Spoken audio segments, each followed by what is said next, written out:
Anak-anak, tahukah kamu bahwa batik Indonesia sudah mendunia? Ini membuktikan bahwa produk Indonesia juga mampu bersaing di era globalisasi. Sebagai warga negara Indonesia, aku sangat bangga dengan hal tersebut. Ayo kita cari tahu lebih lanjut tentang bagaimana produk batik bisa mendunia. Assalamualaikum warahmatullahi wabarakatuh. Apa kabar anak-anak? Alhamdulillah pagi ini kita berjumpa lagi dalam pembelajaran tema 4 globalisasi, subtema 1 pembelajaran 2. Anak-anak, tahukah kamu bahwa batik Indonesia sudah mendunia? Ini membuktikan bahwa produk Indonesia juga mampu bersaing di era globalisasi. Sebagai warga negara Indonesia, aku sangat bangga dengan hal tersebut. Ayo kita cari tahu lebih lanjut tentang bagaimana produk batik bisa mendunia. Hani adalah anak seorang pengrajin batik. Ayahnya seorang pengusaha kain batik. Dahulu usaha ayah Hani kecil. Ayah Hani terus berusaha mengembangkan usahanya sehingga kain batiknya bisa terjual sampai luar negeri. Ayah Hani menggunakan reklame untuk mempromosikan produk batiknya. Ayo mengamati. Berikut adalah reklame milik ayah Hani ya. Nusantara Batik. Nah, di situ tersedia berbagai corak dan warna menarik khas Indonesia. Itu contoh reklame milik ayah Hani tentang batik ya, isinya tentang batik. Nah, anak-anak, apa itu reklame ya? Reklame ya, kalian perhatikan gambar-gambarnya. Ya, berikut ada beberapa reklame. Nah, kalian tulis yang mana sih yang reklame, mana yang bukan ya. Ada 3 gambar nih. Coba kalian bisa tentukan yang mana reklame dan mana yang bukan reklame. Nah, sekarang kita harus cari tahu dulu apa itu reklame ya. Reklame adalah suatu media yang terdiri dari tulisan dan gambar ya, yaitu untuk menyampaikan informasi. Nah, itu reklame ya. Jadi reklame adalah suatu media yang terdiri dari tulisan dan gambar untuk menyampaikan informasi. Apa tujuan dari reklame itu? Yaitu untuk menarik perhatian masyarakat. Kemudian untuk sekedar menyampaikan informasi. Kemudian apalagi nak? Ya, untuk mengenalkan suatu produk kepada halayak umum ya. Nah, kemudian apa sih jenis-jenis reklame? Jenis-jenis reklame. Ada iklan. Nah, contoh ada cintai ususmu. Nah, ya, iklan Yakult ya, kamu sering lihat ya. Kemudian selain iklan, contoh reklame itu ada baliho. Nah, baliho seperti itu ya. Itu baliho kawasan bebas iklan rokok, kamu sering lihat mungkin ya di pinggir jalan gede seperti itu. Nah, kemudian ada poster. Nah, poster semakin cerdas maka akan semakin bermanfaat, itu poster ya. Kemudian ada lagi selain yang tadi ada billboard. Nah, kamu sering dan suka kamu ya, kamu jadi tertarik karena lihat billboard ini nih, es krim, aduh enak banget ya. Itu contoh billboard. Dan ada banner ya. Nah, itu banner kalian sering lihat juga ya di pinggir jalan. Ada plakat dan sebagainya. Banyak ya sayang ya. Oke. Nah, apa sih ciri-ciri reklame yang baik? Ciri-ciri reklame yang baik itu yaitu informasinya jelas ya dan mudah untuk dimengerti. Kemudian ciri reklame yang baik juga apa nak? Mampu menarik perhatian orang. Apalagi?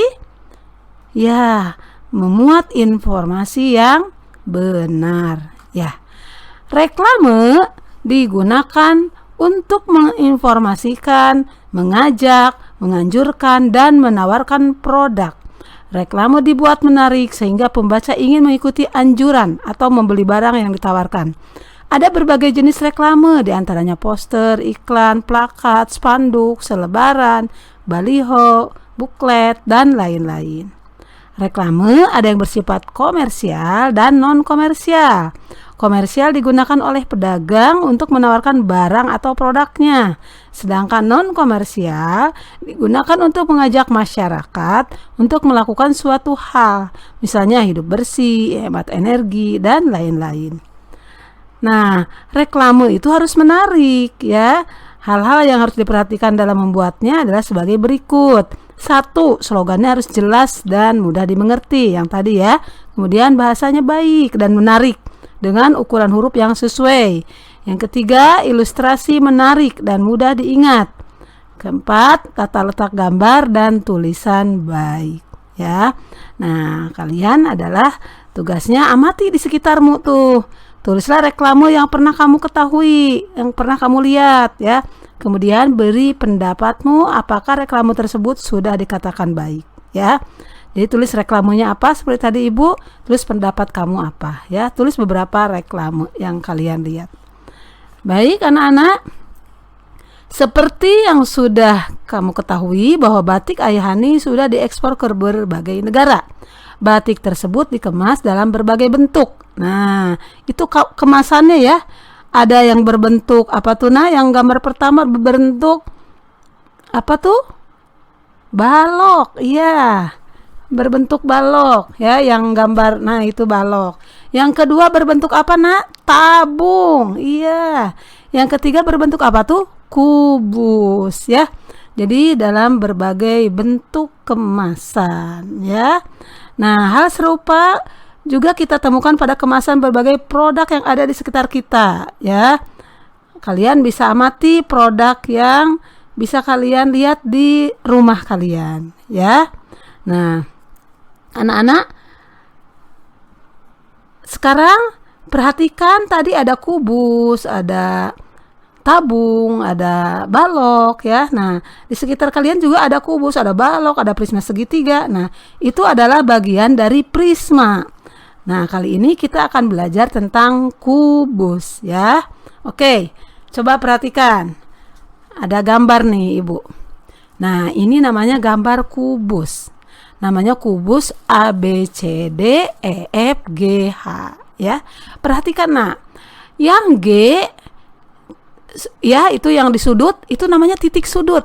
Ada G, ada C, ada B, A ya. D sudut-sudutnya tuh E, H ya, F. Nah, itu namanya titik sudut ya. Nah, sekarang sisi yang mana sih, Bu? Sisi itu ada samping kanan dan kiri. Kalau samping kanan apa tuh? B, C, G, F. Nah, itu namanya sisi. Kalau samping kiri apa sisinya? A, D, H, A. Nah, itu namanya sisi kiri. Kalau yang atas mana sisinya? E, F, G, H. Nah, itu namanya sisi atas. Sisi bawah yang mana, Nak? A, B, C, D. Bagus. Kalau sisi depan mana yang termasuk depan? Nah, itu A, B, F, E. Ya, itu namanya yang depan. Kalau yang belakang mana, Bu? Yaitu C, D, H, G. Ya. Nah, itu sisinya ada berapa sih sisinya? Dihitung. 1, 2, 3, 4, 5, 6 ternyata. Tadi titik sudut ada berapa, Nak? Ada 8. Oke. Sekarang rusuk. Yang mana sih rusuk? Nah, rusuk itu tuh garis tuh. Seperti B sama C dihubungkan tuh. Itu namanya rusuk. B sama F itu rusuk juga. Ya. F sama G. Nah, F sama G dihubungkan itu rusuk. G sama C. Nah, itu rusuk juga. Nah, jadi kalian udah tahu sekarang rusuknya ada berapa sih? Sebetulnya rusuknya ada berapa dihitung? 1, 2, 3, 4, 5, 6, 7, 8, 9, 10, 11, 12. Ada berapa sih rusuknya? Ada berapa ya? 12 bukan? 12 ya, rusuknya ada 12 ya. Oke anak-anak, coba perhatikan pertanyaan jawabannya ya. Coba perhatikan pertanyaan jawabannya. Apakah rusuk kubus sama panjang? Sama nggak, Nak? Iya, sama panjang ya. Karena itu disebutnya kubus karena rusuknya sama panjang. Ada berapa banyak rusuk kubus tadi kata Ibu? Ada 12. Nanti sebutkan ya nak ya. Sebutkan. Kemudian tulislah nama rusuk tersebut. Tadi ada AE ya. Ada AB disebutkan ya nak ya. 12-nya. Kemudian ada, perhatikan, apakah sudut kubus sama besar? Sama dong. Iya enggak? Ya, semua titik sudut kubus sama besar. Ada berapa tadi? Banyaknya sudutnya? Ada 8. Ada sudut A, B, C dan sebagainya. Oke. Kemudian pertanyaan selanjutnya, apakah ya bidang kubus sama luas? Sama luas nggak nak? Iya, betul. Berbentuk, ada, lihat yang F, berbentuk ada bidang kubus. Ada berapa banyak bidang kubus? Nah, tulislah nama bidangnya. Kalian tinggal tulis kayak tadi Ibu ya. Berbentuk apa tadi bidang kubusnya? Berbentuk persegi ya. Ada berapa banyak tadi bidangnya? Ada 6 ya. Jadi kalian bisa tulis. Tadi udah Ibu jawab ya nak ya. Lanjut, apa yang terakhir? Ada berapa titik sudutnya tadi? Ada 8. Kemudian kalian tulis ya. A, B dan sebagainya. Oke anak-anak. Nah, itu tugas kalian diisi ya. Nah, kemudian kamu telah bereksplorasi ya, menemukan rusuk, titik sudut dan bidang dari kubus. Tugasnya sekarang, selain tadi mengisi yang tadi, kalian buat kubus pada kertas berpetak ya. Kalian siapkan kertas berpetak, buat kubus dengan ukuran tertentu. Silahkan kalian bisa tentukan sendiri ya. Oke anak-anak, lanjut sekarang kita akan membaca sebuah cerita, Sahabat Tak Tersampaikan ya. Kita akan membuat sebuah cerita Sahabat Tak Terpisahkan. Sorry ya, Sahabat Tak Terpisahkan. Hani dan Dwi telah berteman lama sekali sejak belum bersekolah. Mereka sering menghabiskan waktu di sore hari untuk bermain bersama. Semua tahu bahwa Hani dan Dwi tak terpisahkan. Persahabatan mereka tetap terjalin erat. Sampai kini mereka telah duduk di kelas 6 di sekolah yang sama. Dulu banyak teman yang meragukan bahwa persahabatan Hani dan Dwi akan bertahan lama karena latar belakang keluarga mereka yang jauh berbeda. Hani anak seorang peranjit batik yang sukses. Walaupun mulai dengan batik sendiri, kemudian memiliki beberapa pegawai. Sekarang usaha orang tua Hani sudah berkembang sangat pesat. Mereka sudah memiliki beberapa cabang toko batik di kota untuk memasarkan batik karya mereka. Pegawainya juga semakin banyak. Sementara Dewi adalah anak seorang penjual kue yang sederhana. Ketika kecil dulu, tiap sore Dwi ikut ibunya menjajakan kue kepada para pekerja di pendopo batik milik orang tua Hani. Di sanalah Hani berkenalan dengan Dwi. Waktu kecil dulu mereka sangat menikmati saat-saat itu. Namanya anak-anak, perbedaan latar belakang pun tak dirisaukan. Permainan mereka tetap saja asik. Petak umpet, petak jongkok, rumah-rumahan, atau masak-masakan. Tetapi yang membuat persahabatan mereka bertahan lama adalah sikap Hani dan Dwi yang saling menghargai satu sama lain. Hani tidak pernah menganggap dirinya berbeda dengan Dwi. Bahkan hanya Dwi yang bermain ke pendopo batik Hani. Tetapi Hani pun tak sungkan bermain ke rumah sederhana milik keluarga Dwi. Ia malah menikmati makan siang atau makan jajanan sore di rumah Dwi. Memang Ibu Dwi pandai memasak. Namanya juga penjajah kue. Pasti pandai juga membuat aneka masakan. Hani justru senang dengan kedekatan dan kesederhanaan suasana di keluarga Dwi. Acara makan bersama yang selalu ramai penuh ceria karena semua hadir dengan kisah masing-masing.